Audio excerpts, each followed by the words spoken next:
Welcome and get ready for a front row seat on Icons with Ava Johanna, the live show that is raising the bar in the entertainment space worldwide. You're about to be right in the middle of heart-pounding conversations and real-time connection that ignite transformation within. Our global live show stars the industry's powerhouses, visionaries, and cultural icons.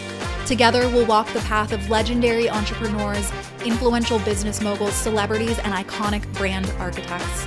Join the conversation, seize the opportunity to engage directly with icons of their industries, and immerse yourself in an unparalleled learning experience.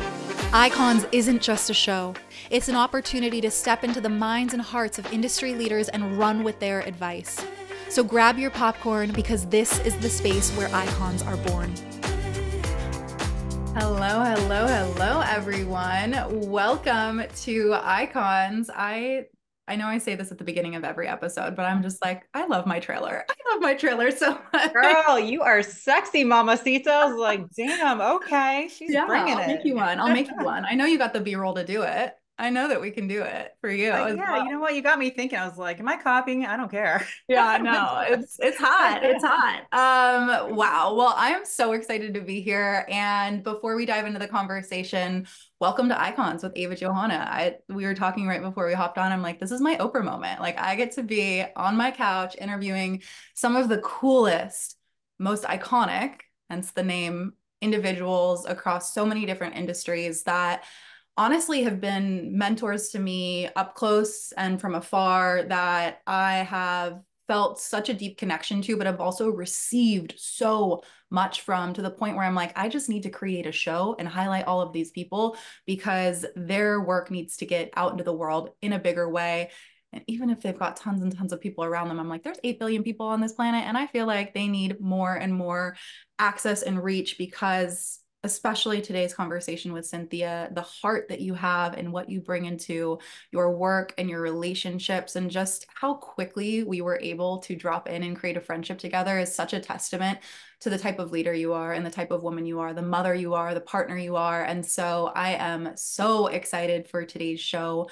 For anybody new that is listening, Icons with Ava Johanna is a live show. So if you're listening to the replay on YouTube, Spotify, Apple Podcasts, or any of the other streaming sites, you can also go to the show notes and sign up to be a part of these conversations. We do them bi-weekly. And what I love about this concept is that it gives you an opportunity to insert yourself directly into the center of the conversation, ask questions, co-create. I feel like so often when podcasting started, it was like you were a fly on the wall in these brilliant conversations, but now you get to actually be a part of it and ask the questions that are on your heart. Ask questions specific to where you're at. So for those of you that are here with us live, I want to invite you to lean in and ask questions because Miss Cynthia Stant is here with us today. And let me just tell you, this woman is about to blow your mind. She is a business mentor, sales consultant. She has a top 1% podcast, which I've been on, and she has truly so many incredible guests on the podcast. Like,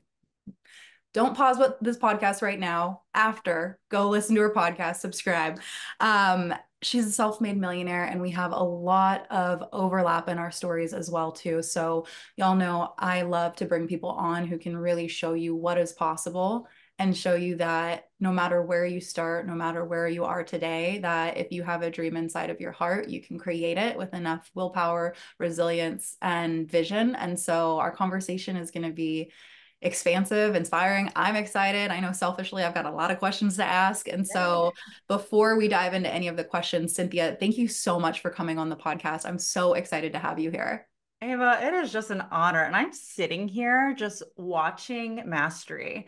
Do you understand just like how well spoken you are and how you flow? And it's just so natural to you. It just comes like from the heart. I can tell it's going to be a damn good conversation. I'm excited to just be open, be vulnerable, be completely transparent, and see where this goes. But I'm just honored to be here. And like again, I'm witnessing mastery. Thank you. Oh, Thank you. Thank you. thank you. Thank you so Mm. much. I mean, it's so cool. Also, I think about this often. I'm like, when you get two podcasters together that are conversationalists and also could like go off all day talking about the things that they love.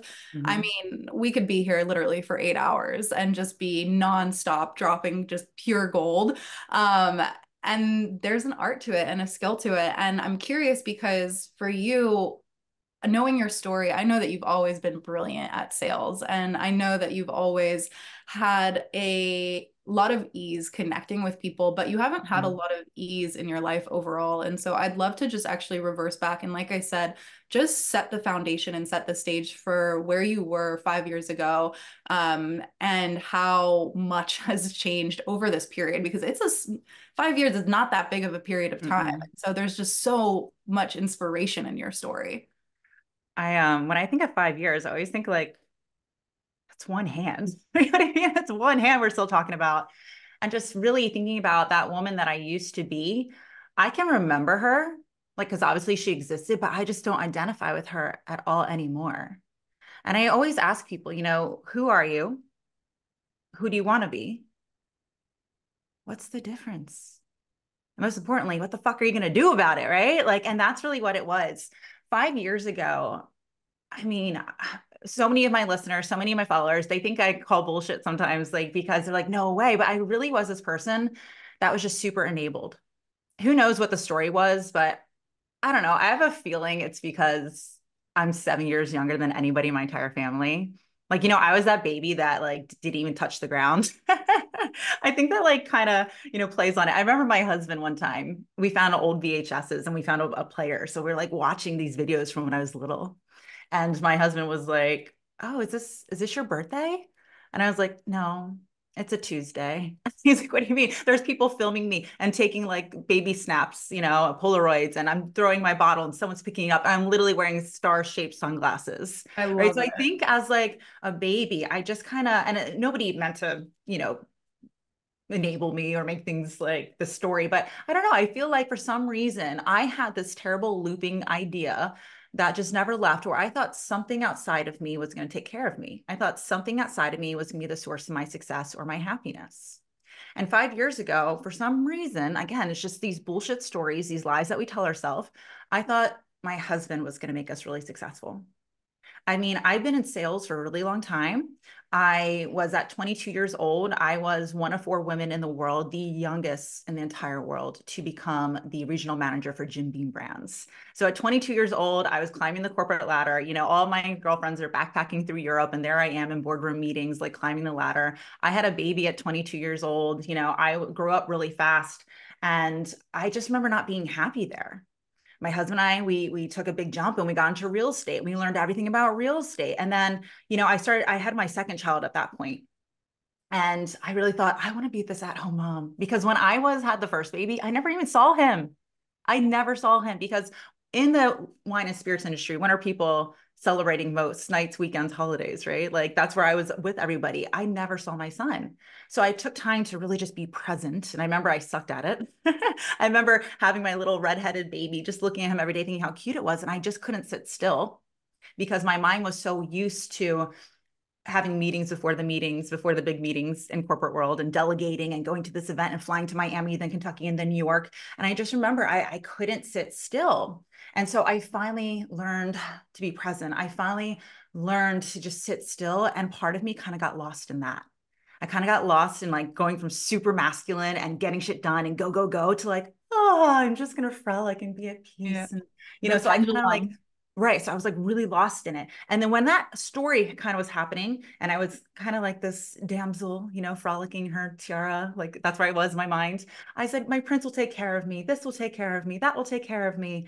And it didn't. He didn't. My husband, I never get upset at him. I never in the history of ever talk shit about this, but basically my husband decided to make a decision in real estate that he thought was going to lead to a really big reward. Sometimes big risk equal big rewards. Sometimes they equal really big failures. Mhm. And 5 years ago, he took a risk and I kind of just like, sure, go ahead, honey, like not even knowing a ton about it. And it ended up leading to us going to a bankruptcy.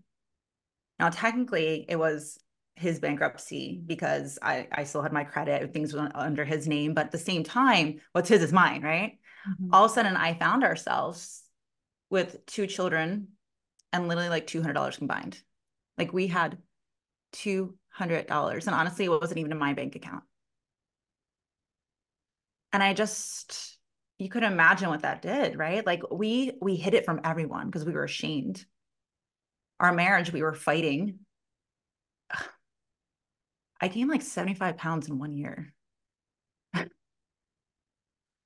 I just remember being in my bathrobe for like 3 weeks. I had like coffee stains and like probably like snot on the rag from crying so much. Like, and I remember I was looking, gosh, on food stamps, getting help from the government to send our kids to daycare because we were having trouble finding jobs. It was crazy. Like master's degrees, college degrees, big executive positions before this. Like we just couldn't. And I remember I went to go wash my hands and I was looking in the mirror and I had my glasses on because I've been crying for weeks. I had Beetlejuice hair like out to here. I remember just like, oh my God, my poor husband, he's looking at this, right? And I looked in the mirror and you hear a lot of people say this. If you listen to the autobiographies of people that you follow, that mentor you, that are really successful, they honestly almost all say this. It was just a moment. And it's not cliche. It really does happen where it just becomes a moment where you say, fuck it, and you decide. It's literally a split second where you decide to change and to commit. And the word commit, I think people dabble and they frolic and wobble a lot on that word. Commit is like jumping out of an airplane. When you jump out of an airplane, you can't be like, I changed my mind, right? Like, no, like I just remember in that moment, I was like, no, like, Cynthia, you got so sucked in to this idea of like relaxing and waiting for things to happen. And yes, I do think that we are supported, but you also have to take aligned action to get aligned results. It's important to love your femininity and to be supported, but at the same time, to be the CEO of your life and to be the boss. And hence, in that moment is when I discovered Inner Feminine Beast, my brand, where it is the feminine, the intuitive, the ability to be supported, the ability to follow the guidance, but at the same time to take courageous action all the time. In that moment, I remember being like, Cynthia, you have so much value to give the world and you're playing small. And this is not happening to you. Wake the fuck up. You are not a damsel in distress. Nothing's happening to you. It is all for you, by you. In fact, like it is you.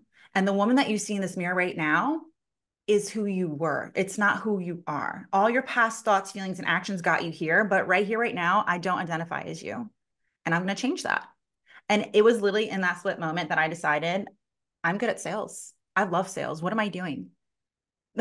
Sales is the most beautiful thing in the world because when you can sell, you won't only just survive, you will thrive. It's uncapped earning potential.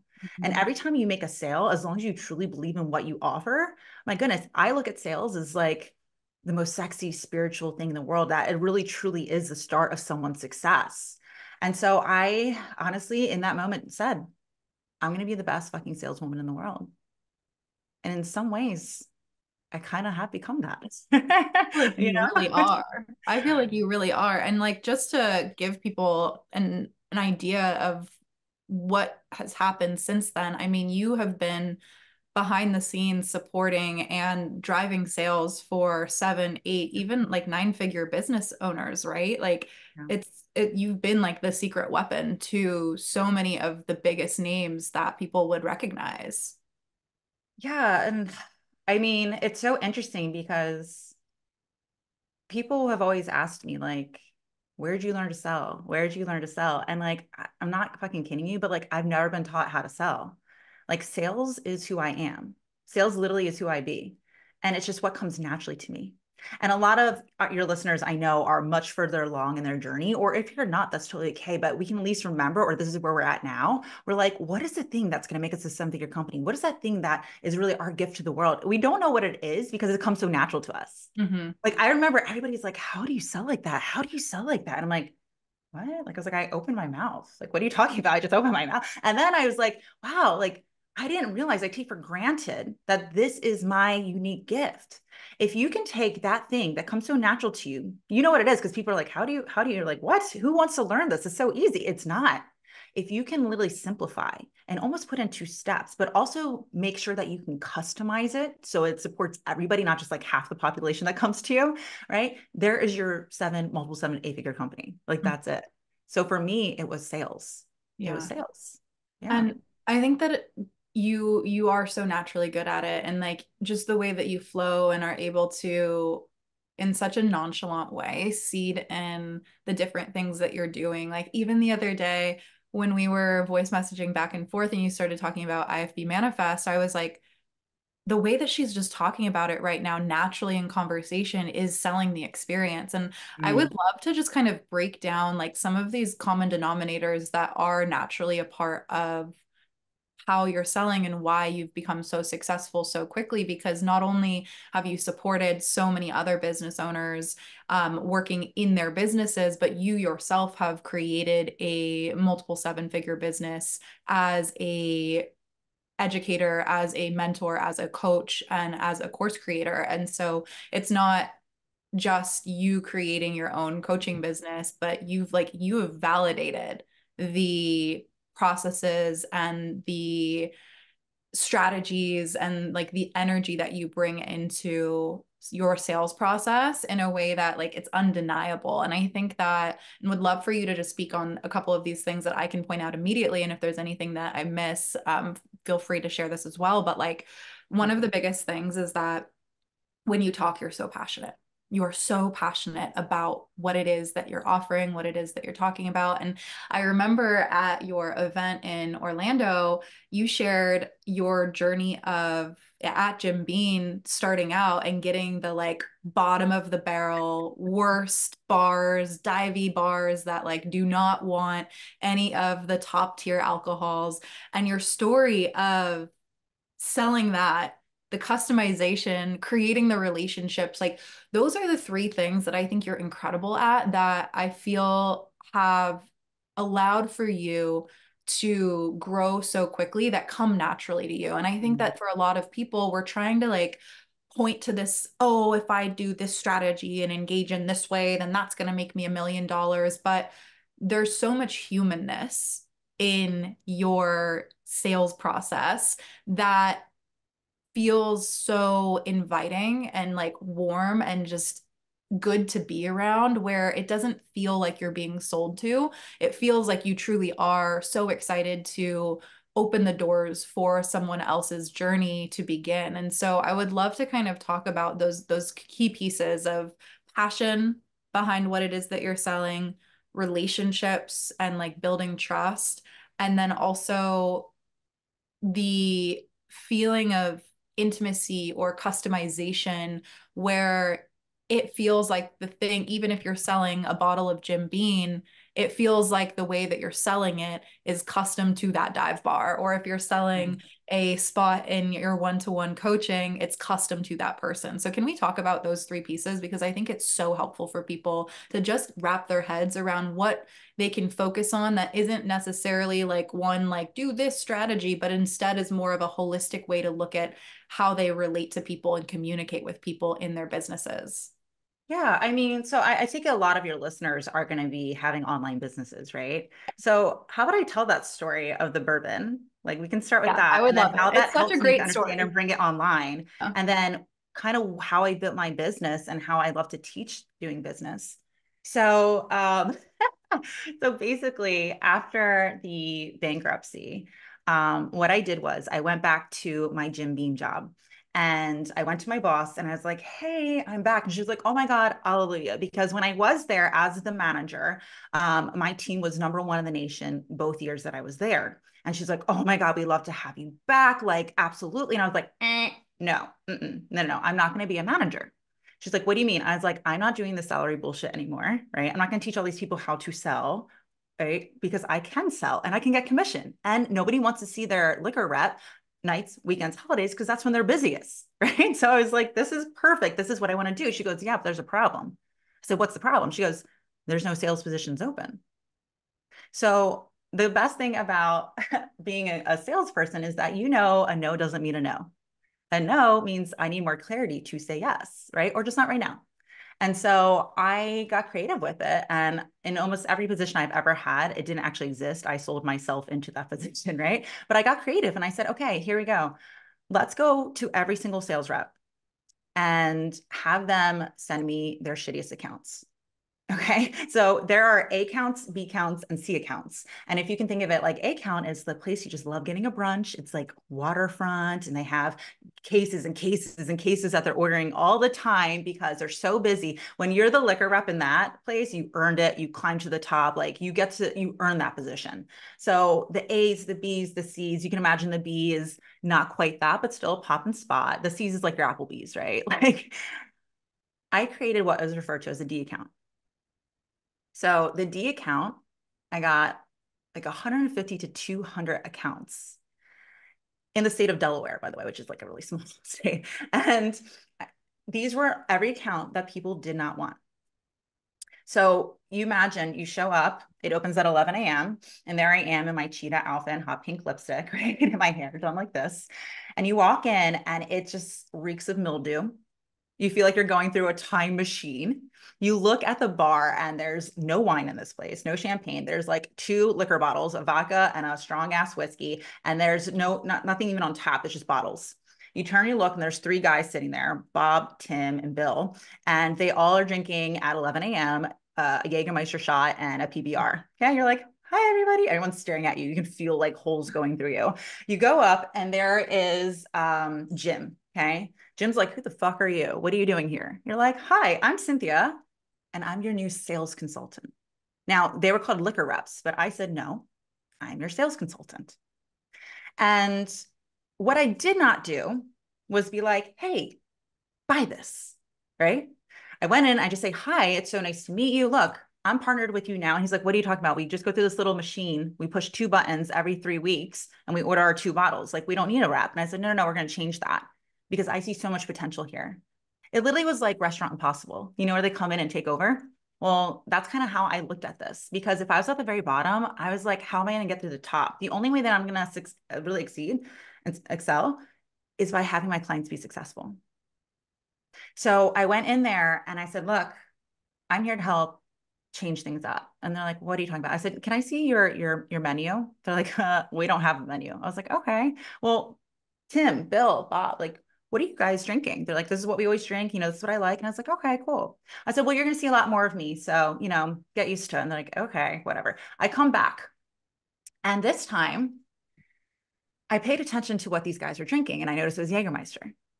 Right. So I was like, okay, but just so you know, I went and I looked at all the people around the market and you are charging significantly less. Like you're at like $3 per shot when everybody else is at like 7. So even if you raised to 5, you're still the cheapest in town. So let's look at margins. Like, look how this looks. And we don't want to like, you know, take away from our consumer, but at the same time, let's add some value to them. Look at all these different ways that you can use Jägermeister. By the way, did you know there's chilling machines, there's shot ski, like literally like there's all these fun things that we can do with Jaeger. In fact, let me get you a Jaeger Neon since you do so much in Jaeger. How about we do like over your pool table, we can do like a light, like you'll do that? Yeah, I'll put my own money in to buy that for you. Like, right. And they're like, what?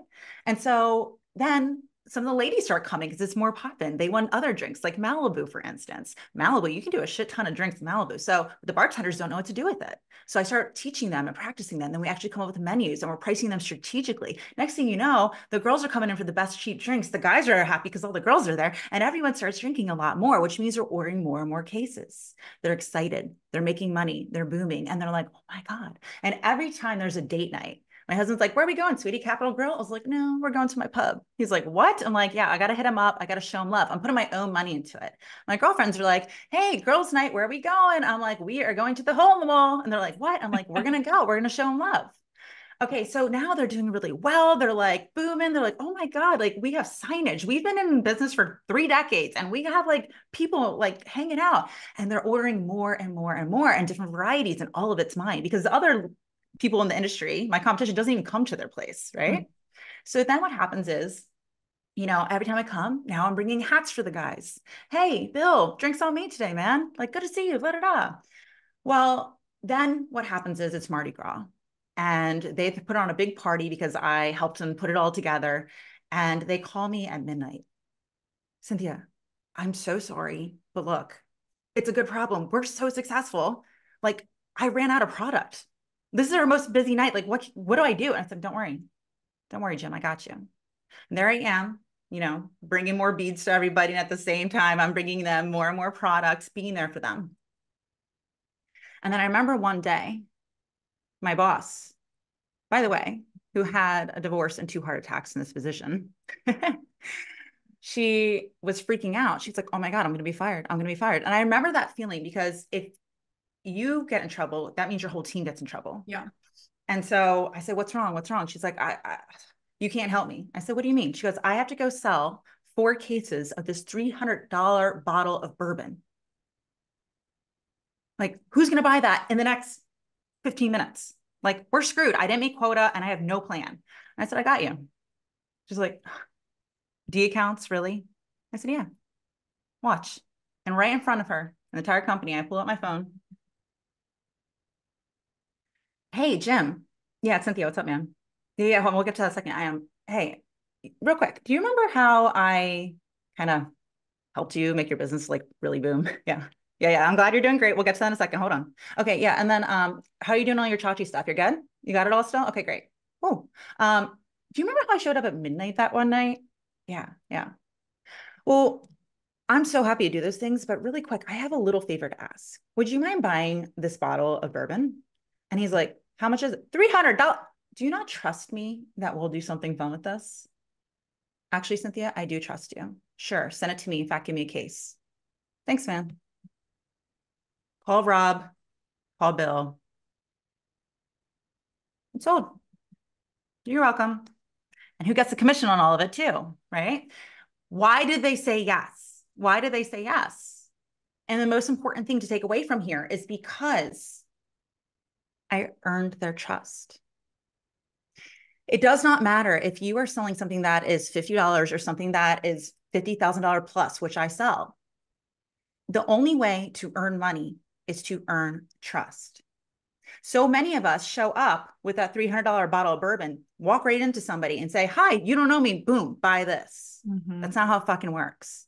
Right? They're gonna be like, fuck you, leave. And then you're gonna be like, it doesn't work. No, it takes time. It takes building relationships. It takes putting in your own energy, your own like skin in the game, like being a real authentic person, a fun person who shows that you care. That is how you earn money. And then what happened was I started, being the top in the sales.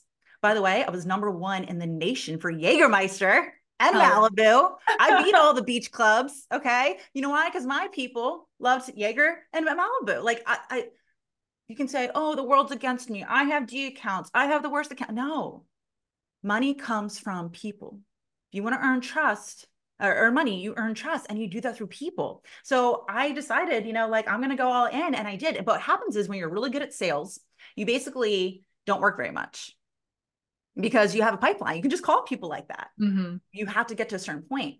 So then that's when I discovered the online world and I decided I wanted to do it online. Really quick, I didn't know what I was doing, found a coach. Coach had a competition. I went for it. I won, had a VIP day with her. And in that moment, I realized I was supposed to be her salesperson. I was like, oh my God, I saw so much potential. Literally in my eyes, she's like the female Grant Cardone, just waiting to happen. She jokes around. She goes, nope. She's like, I'm not hiring you. You're a client. That's weird. Second of all, it's not on the budget. And again, I sold myself into a position that wasn't even there. When I got online, I knew how to do this, even though I've never sent a DM in my life, because being very intuitive, again, I had that whole goddessy phase, went to the College of Metaphysical Studies, meditate every single day. I understand intuition and how to connect with people energetically. But at the same time, I know how to sell. I put them two together. In my very first month of working for this new company, I did $670,000 in sales. Wow. For a program that was $450 a month. All right. We took off. Next thing you know, I am coaching 7, 8-figure people. I'm learning all the things, what works, what doesn't work. And then one day I get fired. I have no idea what happened. Blindsided, pissed. I was completely fired.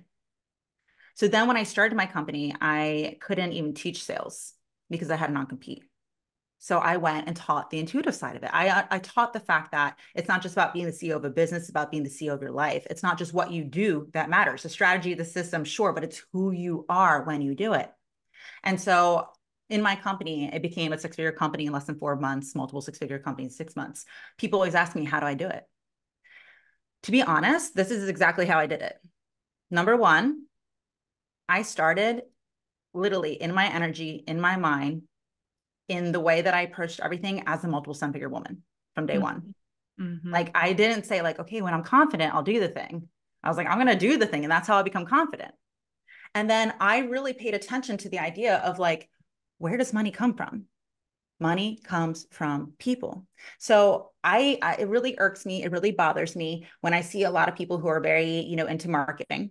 It's funny. Marketing is super important, right? Marketing is there to generate leads, but what's the whole point of generating leads is to convert. Okay. So I notice every time I've been in a sales position, I've always got like butt heads with people who are marketing. I went to school for marketing, but I just feel like it's not about just generating any leads. And it's not just about looking at people like their leads. The leads are people. They're real people. And I think we forget that. So many times people are advertising, I got this much money without DMing anyone. I got this much money without having a conversation or a sales call. I got this, like, and I'm just like, so you're telling me you're living a whole business that's just hiding behind a screen? Anything that is based off an illusion is going to crumble and fall. Mm-hmm. When you just look at leads, when you just say, I make all this money and I don't even know who my clients are or where they're at, good luck. For me, when people say, how did you create multiple six figures in less than 6 months? It's because I went directly to people. I learned about them. I saw, where are you at? Where do you want to be? And I thought, how can I get them there? I look at sales like it's of service. Like it truly is being a solution. Like I think it is the most spiritual thing in the world because every time I make a sale, I'm living my God-given gift, helping somebody else. And there's nothing more beautiful than that. So when you say I talk about my offers like IFB manifest, it's not because I think of it like I'm selling. I'm thinking I'm doing you a disservice if I don't invite you to come to this. Mm-hmm. This is the best party in the fucking world going on. I'm going to be a rude girl if I don't invite you. I'm Mm-hmm. not sitting here pitching. I'm not here to attack you. I'm here to attract you because I love what I do and I know who I am and I know what results I get. Come Yeah. be part of it. That's how I look at it. Mm-hmm. And I talk to you directly. And so it's really cool because, yeah, I've worked with multiple seven-figure women, and right away, people are like, "How did you get clients like that?" I'm like, "You literally like, I DM'd them, like I was like, hi, and I voice messaged them." Marina Simone is a good friend of mine. You got to meet in Orlando. She just invited me to an event where I can't believe this. This is my first year speaking, and I'm a keynote speaker with Chalene Johnson, right? Like me and her on stage, like we're the keynote speakers. And she introduced me when I came on stage. She goes, "This woman can sell like nobody else I ever met." In fact, I helped her to add six figures to her monthly recurring after 8 sessions, right? And she says, you know why this woman's amazing? Because she fucking voice messages. She sees people for who they are. And that's what I taught her team to do. And that's how she got to that level. And so, yeah, I believe in connection. I believe in the power of proximity. I believe in providing value through just seeing people for who they are and constantly talking about how you can serve and be a solution. Like that's it. That's it. And that's what I'm about. And that's how I got here. And that's what I'm going to keep doing because that is the core foundations of business. It's providing value and being of service. That's it. You can add the new fad. You can add the new live launch thing. You can add the new stories that sell. You can add the reels. But honestly, it's always about people. That's what business is about. Mm-hmm. I just fucking love your story. Every time I hear it, I'm like on the edge of my seat. And I feel like it's just so cool to hear how once you made that decision, it was like, it wasn't necessarily boom, boom, boom as if it happened overnight. I know that it took time and that you pour into your craft, you pour into your people, but it's really cool to see momentum build. And yeah, 5 years is not that long of a period of time. And so I think that it's just so inspiring for people to hear. And anybody here that has any questions that's here with us live, feel free to drop them in the chat.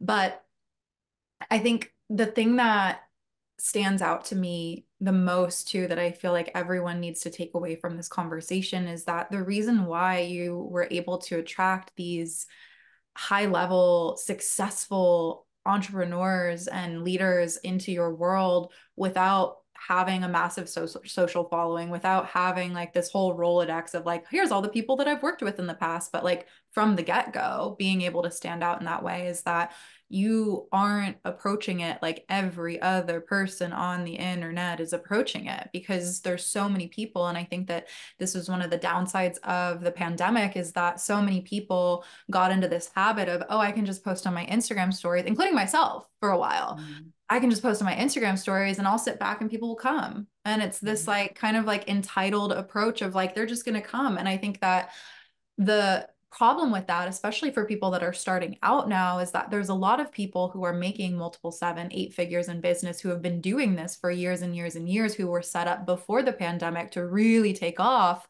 that now are teaching other people that all you need to do is post on your Instagram stories. And Don't these work that people are anymore. like, wait a second, but like I only have 20 followers or I only have 1,000 followers. And why is it not working at the same level that it is for you? And I think that there are certain things that I've pulled away from our time together that I've started implementing that have already made a massive difference. One of which is the really like focusing on the relationship building, regardless of what level I'm inviting people into. If people have questions about a $99 offer, DM me. I want it to be a good fit for you because I know that if you're spending even $99 investing in a program with me, if it's not a good fit, then you're not going to want to continue in other ways. And so the integrity piece that you have is so big. And I think that that's something that a lot of people don't do at this point. And then also the in-person aspect. And I think that that's really special. And even I see in the chat, I would love to hear her advice about hosting your first in-person event and any must-dos. Even when I did my first meetup earlier this year, so many of the women there reflected back to me, I love that you put this on. I don't think that I would be able to ever do something like this, but I love being able to attend something like this. And so the truth is, not a lot of people are willing to go first and lead in that way and really like establish that authority of, you know what, I'm going to be the connector. I'm going to be the person that gathers all of these incredible people together. And it does make you stand out and stand apart because not everyone is going that extra mile. And so I would love to just divert to the question in the chat around hosting in-person events, especially your first event, what someone should think about to be able to build that trust quickly, connect with their people, and also leverage it as an opportunity for people to not just be at the event, but want to continue working with someone in a bigger capacity, maybe like a higher ticket or more one-to-one level. Yeah.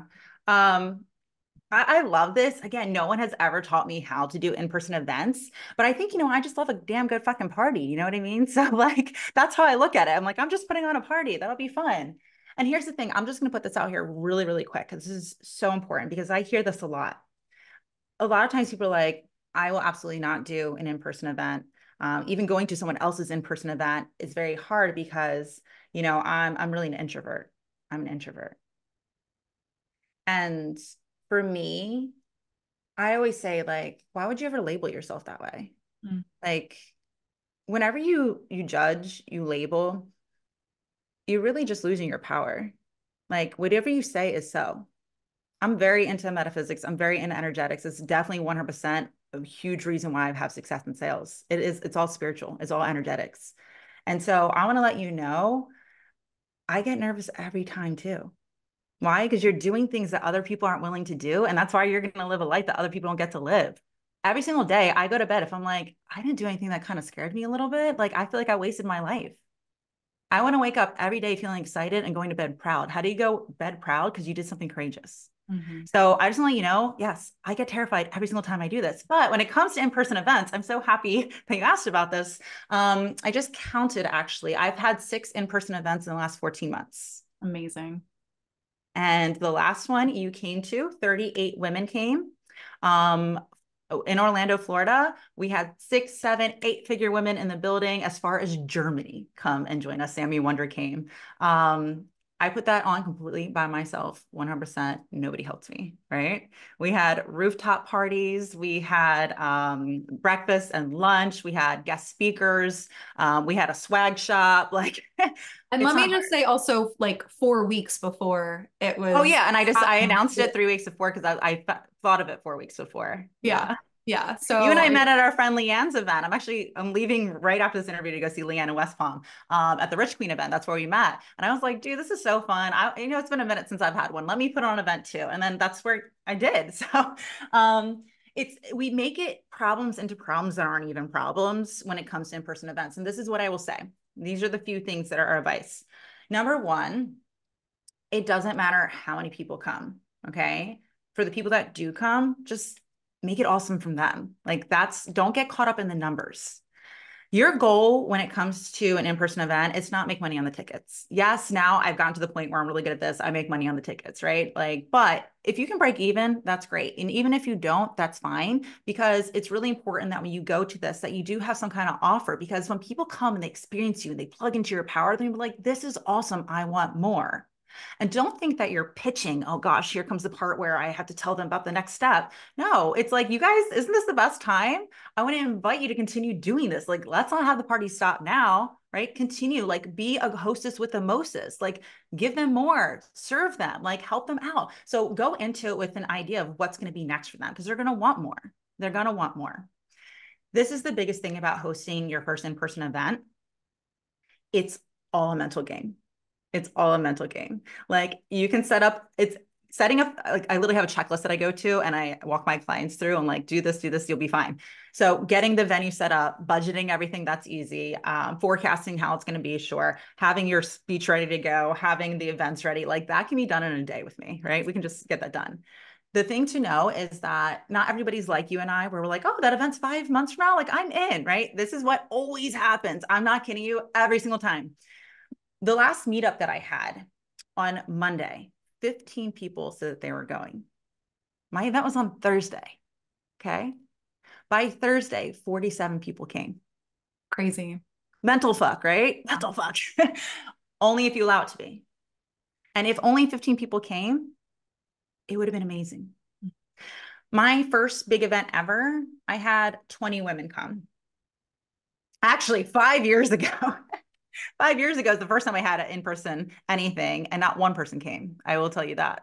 And I remember when it happened, I wanted to cry and stomp my feet. And I started laughing instead. And I said, welcome to initiation. Like, but of course. Mm-hmm. So anyway, 3 years later after that happened, I had my first in-person event, and there was 8-figure women in the world. I remember just crying and I said, y'all are making my dreams come true. And everybody said the best part of it was that it was so intimate. You know, I thought I have a big ballroom I have to fill up. No, everyone loved it. So I make it about the people. After that first event, because I had an offer to extend after, it was $160,000 in sales that we made from that event, not including the tickets.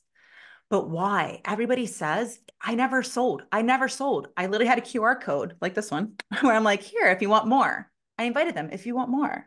It's not about pitching. Take that out of the equation. It's not about putting on this big extravagant presentation. It's about creating an experience that ultimately earns trust. When you're in person, there's no other way. When you can like high five somebody, when you can hug somebody, when you can like listen to them and look into their eyes and hold it in their hands, like you earn trust to a next level. And again, where does money come from? It comes from people. How do you earn money? You earn trust. So when you bring people, it creates this amazing pipeline and this amazing experience. Like, that's what it's all about, is the experience. And when you're in person, you're not hiding behind a camera. You're not filtering yourself at all. You're not, having your team act like you. You are you. So you're being completely authentic. You're being absolutely transparent. Like, people get to witness you for who you are. And I'll tell you what, for those coaches that are listening, people are not buying your shit because of your worksheets. They don't give a damn what time your calls are. Right. And if they're asking that, that's not your person. Okay. Mm-hmm. What they want is you. And the best thing is when you can be in person. That's why my favorite thing in the world to do is host VIP days. I love VIP days. There's nothing better than that.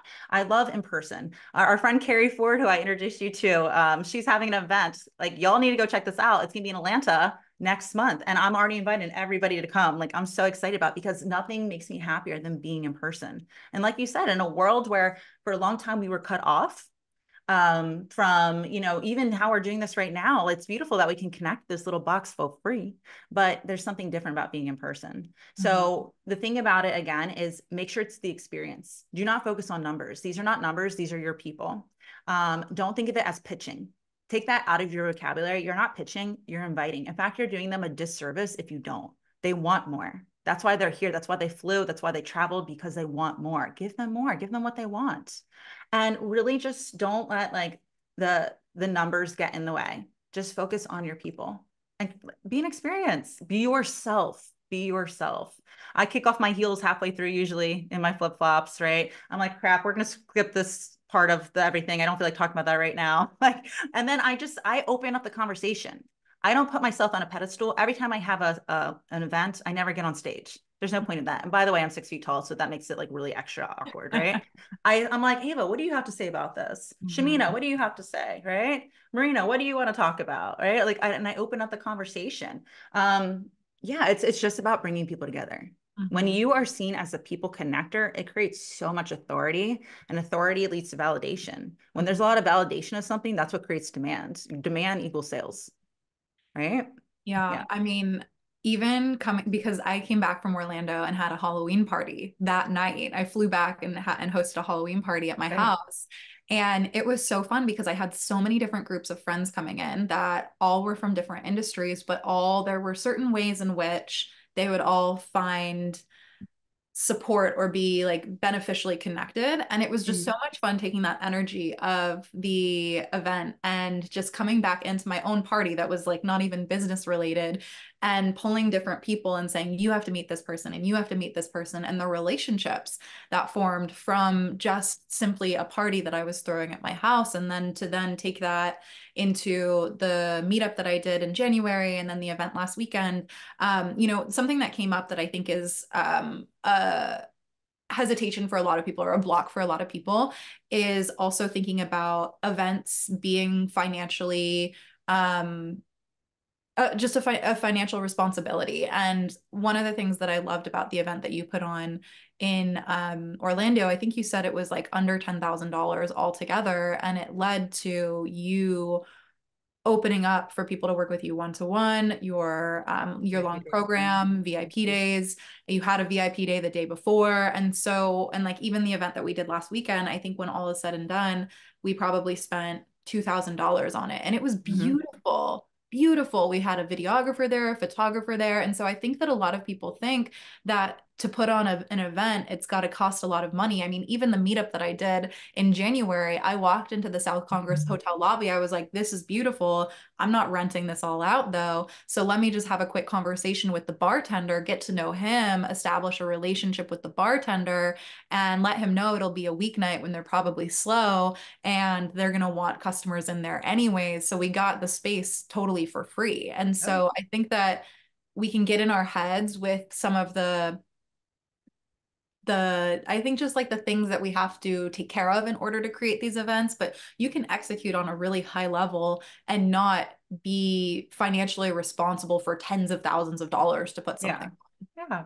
Yeah. Well, first of all, first and foremost, this is important. If you're going to be a seven-figure company, if that is your goal, there's a cost of doing business. Yeah. Like we are like the most spoiled people in the world because for free we use this little box that fits in our back pocket and we take that for granted. But like, come on, like in order to receive, you do have to give. You give in order to receive. Now there's strategy behind it so that you know that it's profit producing. But like, yeah, you do have to put yourself out there. But I'm with you. Like, how do we budget this and have it make sense? And at the same time, you did exactly how it works. It's a win-win-win. Mhm. Anytime you come up with a win-win-win, it's always going to work. How does the establishment benefit? How do our people attending benefit? And how do I benefit? Not just me. Oh, that's expensive. Like you have to look at it. And again, you're going to go into it with an offer, right? So when I started doing meetups, I remember the very first time that I did a meetup. I was kind of pissed because I was like, damn, I didn't figure out how to do tickets right and da da da. And it ended up costing me $800. It was awesome. It was rooftop sushi. It was cocktails downtown Jacksonville, Florida. It was really cool. About 20 women came the first time. Each time it goes up and up and up. But I was like, man, this costs me money. Like, gosh. One thing to do when you have in-person events is make sure the number one thing you want to do is obviously create an experience and all that. But from a business standpoint, is make sure you're capturing marketing. Mhm. Make sure you're getting people having a, not you talking the whole time. Nobody gives a shit about you. Okay. I can tell you how great I am all the time. It's other people saying how great they are, how much fun they're having. Capture that. That's really essential because that's what people see. And they're like, man, I missed out. Every single time my event happens, people are like, oh, that looked like the best time ever. Like I'm coming to the next one. And they do. So that's a big part of it. But it's after that event, because I had an offer, it was a $36,000 event. Would you pay $800 to make 36,000? Absolutely. But again, I have to remind you, it's not I just made 36,000. It's I have new people in my world who I'm going to serve like crazy and I'm going to change their fucking lives. Mhm. Right. I'm going to serve them. They're going to make money. Like this is the ripple effect. But again, there's a cost of doing business. So it's like, but eventually we got it down where, yeah, my meetups are anywhere between 1,500 to 2,000 and the tickets cover that plus more. So I look at it like, okay, I want to go party with my people for 2 hours and get paid to do it. And then of course I'm going to invite people to come later on. And when you are the hostess with the mostest, this is the most important thing is that make sure people have a reason to come back. So I go in and I study all of my guests before I get there.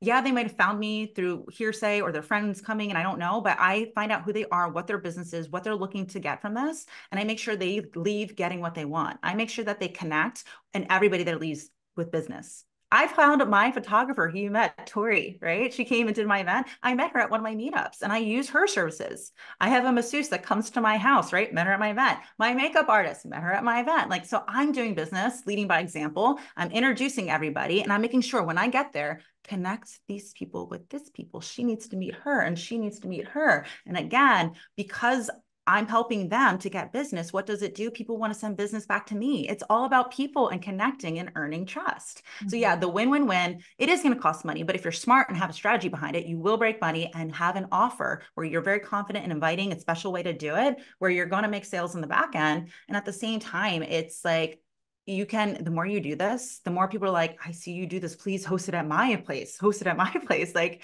it's really weird. I never expected this. It still feels weird saying it out loud, but people are like, why would you have meetups if you have business all over? One of my most recent calls, I noticed like I was with my clients and I was like, this is like the most expansive group I've ever had. I was like, everybody, where are you from? Somebody's like Chile. Someone's like, where was it? Like Australia. There was Slovenia. I'm like, where is Slovenia? Netherlands, Canada. And I was like, France. I had all these people in one call and I found all of them through this box, right? So why would I have these meetups in my neighborhood if I can work with people all over the world? Well, because you automatically have closer trust with people who are your neighbors. There's that community aspect. Two, that marketing that you take of in person, you put that online and that adds authority to what you are doing online. When people see a mic in your hand, when people see you being the host and your content going out because this, they're like, damn, that takes courage. She must really be confident. She must be the real deal if she's willing to put her skin in the game like that. You know what I'm saying? Like she must be real. So you automatically have authority because of that. And then what happens too is now that you're creating this experience, people start noticing you around town. I kid you not, my first paid speaking, came because people saw me speak in my event. Every time that I'm going live, excuse me, having these live events, I'm wearing a different outfit, holding a microphone. It created my entire speaking reel for my professional speaking. Multiple outfits sometimes too. Oh, yes, girl. I purposely changed my outfit at my own events so that it looks like I All have more fabulous events. outfits. Yes, it's very strategic. And then, at the same time, like it was crazy. I went out to lunch with my husband one day and we left and I got a DM from somebody I never connected with before. And she's like, hi, I know you don't know me, but I follow you and I know who you are. And your husband left his glasses at the restaurant. I was like, what? Like, next thing you know, Jacksonville, we want an 8-page spread for your entrepreneur magazine. I'm like, what? Like, all Wow. these opportunities came. Why? Because I made it about people. Like, I brought people together. There's so much value in that. And when you're seen as that person, your authority goes to the next level. So, yes, I have an online business that's very successful. But what makes me unique and what I want the world to start doing and seeing is it's not this or that. It's not being all in your feminine, being all in your beasts, right? It's about being both. It's this and that. You can have a very successful online business and have a business that's offline. I recommend you have both because your offline business is going to feed your online is going to feed your offline. Like it's just a no-brainer. It's genius. And I don't think enough people are talking about it. And there's one thing to talk about, there's another to actually do it and lead by example. And that's what I'm here for. Like that's what I'm all about. So yeah, I'm like, I was so great. I just really appreciate that, when you came to the event, you gave me your feedback and like that just like made my heart explode because that what you walked away with and then you went and had your own meetup. You're talking about planning your own in-person event now. Like that's why I do this. Like I just want people to see the value of bringing people together. I love Mhm. that. Love, Mhm. love, love that. Yeah. And I think for everybody listening, like I was saying earlier, this is how you stand out.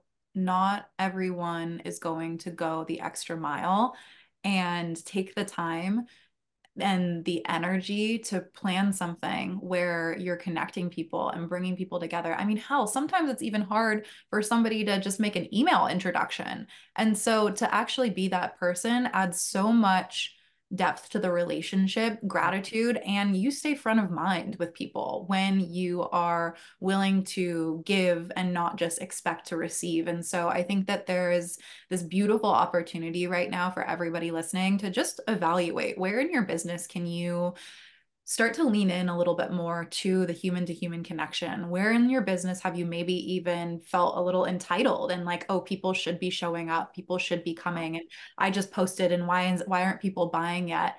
Oh, I'm so glad What? you said that. Yeah, Here, I yeah. want to bring something up, okay?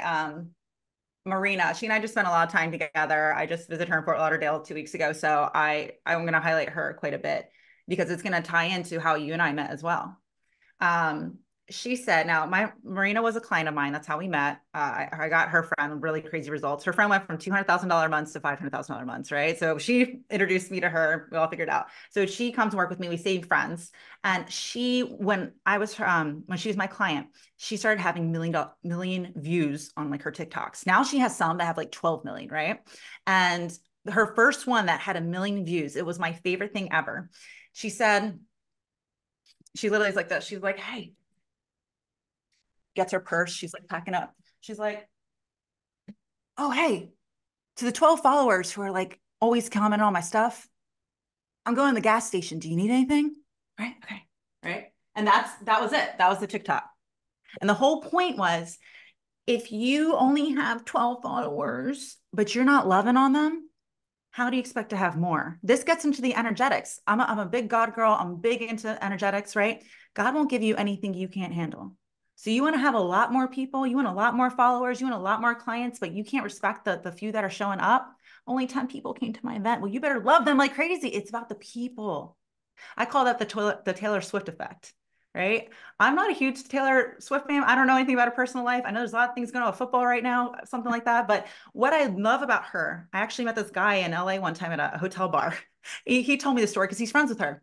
He's like, the reason she is who she is because after every single event, even when it started in nursing homes, think about that, where she is now, nursing homes, right? She met every single fan after her people, what are they called? Swifties? Like they built her. They built her. She is absolutely beautiful. She is very talented. Is she the most beautiful? The most doesn't matter. She's the most loving, the most giving. Like she is the most authentic, right? And that's her people feel that and they built her. You got to come see her. You got to see she's the nicest, she's kindest. Like that's what really is has left her legacy and has made her an icon. It's people. You yourself are not an icon. It's people think you are. Mhm. It comes from people. So when you and I first met, and I know we're wrapping up here, but do you remember how we actually met? Via DM. I mean, Yes. well, And in then what did person I do? dinner. Yeah. I invited you to dinner. I was like, if we're gonna go to this event, why are we all just gonna be speakers and not know each other? Like, we should break the ice. We should have fun. Let's like get together. And I invited the other speakers that at the event. I was like, you need to meet her. And like, we just had dinner, and we talked about business. Yeah, but you learned about my family, and I learned about you and your boyfriend, and learned about your traveling, what your dreams are, and all these things. And like, that's not strategic. That's just fun, right? Like, that's just fun. But like, we make it hard. You're being a mean girl when you don't invite people. Think about that. You can't sit here, right? Like that's what it feels like. No, it's like just be nice, like be kind, invite people to things. Look at your programs, like it's the best place to be. Invite. You're not pitching, just invite. And Mhm. how do you do that? It's not just from, oh, I hope people see the invitation. You got to go and pass them out. That's Mhm. it. Like don't make it harder than it is. But Mhm. yeah, that's what I stand for. That's how my whole business has been built. And I honestly, for me, sales, I get cry every time I say this. I can't help it, but sales truly has saved my life. It has saved my life. And it's one thing for me to just make sales. It's another for me to be able to teach women how to do it. Like that's where you really have power. And don't think sales is this frustrating, spammy, scammy thing. It only is when people are doing it through automation. They're doing it through hiding behind screens. They're doing it to manipulate. Mhm. It truly is spiritual. It really is sexy. It is all about serving and being a solution. And when you really mean that, people can feel that. Watch your business fucking explode. That's Mhm. everything.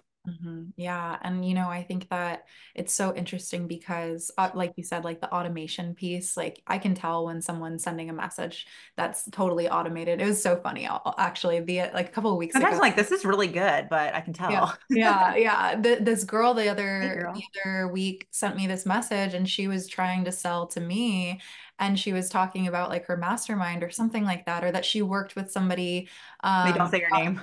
yeah, who got great results and also does breath work. And I was like, oh, amazing. So you have this mastermind. Like, let's talk about it. Do you talk about nervous system health? Like, and started just like trying to start a conversation with her, no response back. And I was just like, all right, well, that shows me that you don't give a shit about whoever is on the other side. You're just starting a conversation to try and get money from me. And that's just, I'm not about it. But if you come into it and you like actually want to have a conversation with someone, cold DMing doesn't have to be some gross thing if there's No. like a true, authentic, and Yeah. genuine desire to connect with somebody. And I think that for a while, there's like this whole part of the online space that's like, oh, cold DMing is gross and it's spammy. And it's like, it doesn't have to be. And so I also just want everybody that's listening to this to know that like DMing somebody, reaching out, inviting somebody into your world, like I can't count the amount of times that someone's name has popped up in my meditation and I've reached out to them and been like, hey, this is so random, but like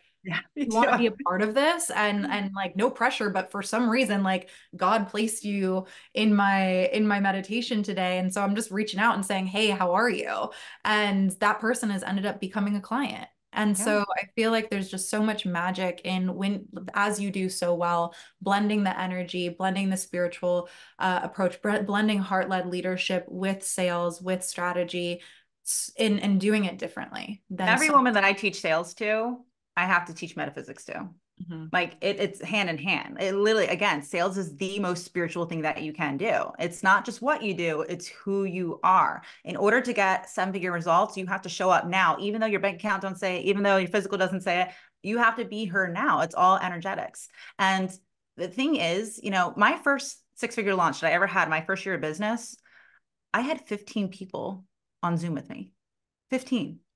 A lot of my clients, the reason they come to me is because they're like, I had 2,000 people registered and I sold one person. What happened? You didn't take time to know who any of those people were. You had an audience of truckers. There's nothing against truckers, but I can guarantee that most of you, your dream client isn't a trucker. So it doesn't matter if you have 2,000 truckers there. Do you have the right qualified people there who see the value of working with you, who you know who they are? You know who they are. You know where they're at. You know where they want to be. And now this thing that you are going to be teaching is the way to get them there so they see the value. In fact, they're already listening to your content. They're already bought in before you come so that when you place an offer, they're ready and you invite them. You don't pitch, you invite them, and they're already saying yes. Every time I do a launch, literally the vast majority comes in the first day. Most people are like, gotta wait till day 4. No, we can do this in a one-day presentation. We can do this on the first day because I know my people and I know who's getting there. It's about having the right buyers there, and that's where everybody messes up. Online launches, in-person events, it's not about the day of. It 100% is everything that leads up to it. Like Mhm. that's the big thing too. But yeah, it's a people. Like don't just say I have these numbers. It's not a numbers game. All right, I'll wrap up with this, but this is funny and this is embarrassing, but I'll be real. I went to school for business. I went to a really good school, same college as the president of the United States, whether you like him or not. I'm just saying it's a good school, right? I mean, I did okay when I turned 21. That's when my grades started slipping a little bit, as you can imagine. Um, and then, uh, but there's one class that I had to take 3 times. I failed. I got a D, which you can't get when this is your major. Uh, Statistics. You know why? I think it's because I don't believe in statistics. Like I always say, fuck statistics. Like I believe in people. I believe in magic and miracles. I don't look at people like they're numbers. I just can't. And perhaps because I'm the outlier is why I don't understand this, right? Bell curves. No. How do you have a six-figure launch of 15 people? Statistically speaking, that doesn't make sense because there's a 2% No, don't make it about numbers. Money doesn't come from numbers. Money comes from people. Make it about people. Your life will change straight up. So good. Okay, Cynthia, I know you have a lot going on as Yes. far as ways that people can work with you, but also a lot going on just today in general. So to wrap things up, first and foremost, thank you so much for the value that you just brought to this Thank you. conversation. I'm lit up. I feel on fire. So what do you have going on that would be a great next step for somebody who's interested in exploring working with you? And then also, how can we follow you, find you, stalk you, be obsessed with you, and just be in your Um, world? Thank you, Kristen. Thank you, Delaney, here in the chat, by the way. Thank you. Yeah, so I mean, there's a lot of different ways, but I think the number one way would to go check out the podcast. Inner Feminine Beast is the name of my podcast. There you're going to find a huge mix. So as much as I love talking sales, I love talking metaphysics. Now, some women come to me to learn sales, but just so you know, you're going to get the metaphysical side. Again, everybody that comes and works with me in the IFB Sales Academy, this is honestly for women who are at six, multiple six, ready to get to that seven figures and beyond. Everything I can possibly give you is in that program, but at the same time, you get access to all of my metaphysical programs. If you're looking just for manifestation or you're looking for that confidence to get up and start moving first, if you're looking to really master mindset, meditation, metaphysics, manifestation, IFB Manifest is that program. So I can always put those out here for you. But if you'd love to learn more about me and my community, I think that would be my Facebook group. I'm big on Facebook. I know you do a lot of Instagram. I'm heading that way. But guys, I have less than 2,000 followers on Instagram. So if we can change that today, that'd be awesome. Actually, I just hit 2,000 after my last speaking event. But yeah, so at Cynthia Stant is all my socials. But my Facebook group, I have a masterclass actually happening as you're listening live, happening this Tuesday coming up, which is February 13th. And it's all about meditation.